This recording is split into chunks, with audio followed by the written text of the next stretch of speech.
o próximo Papa será o 8º rei de Apocalipse 17. Tem gente que está dizendo isso baseado em uma profecia de que a partir da criação do Vaticano haveriam 8 papas e seria o cumprimento de Apocalipse 17, se referindo aos 8 reis.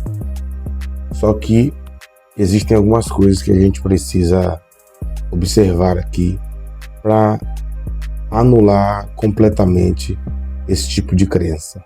A primeira coisa é que já houveram 8 papas e não aconteceu absolutamente nada.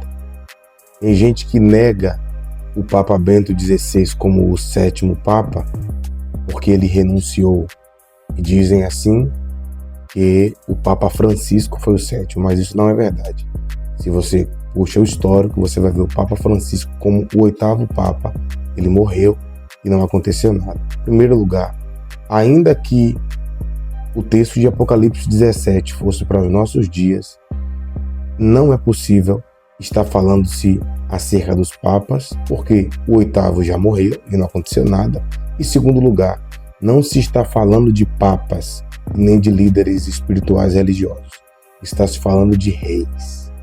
Uma outra coisa interessante é que no próprio texto João disse que na sua época 5 já haviam caído.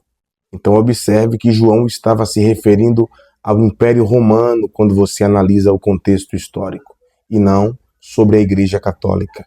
Na época de João, 5 imperadores romanos já haviam caído, sendo estes Júlio César, Augusto, Tibério, Calígula e Cláudio. Estes 5 já haviam caído e Nero era o 6º que estava reinando na sua época. O 7º imperador veio a ser um homem chamado Galba. E o 8º, diferente do que as pessoas pensam, não se trata de uma pessoa, mas do império como um todo. É só ler o texto que você vai ver que não está se referindo a um indivíduo, mas ao sistema romano, ao Império Romano. Então eu quero te dizer uma coisa: fuja de toda a teoria escatológica que não se baseia na Bíblia, mas se baseia em fatos e em jornais.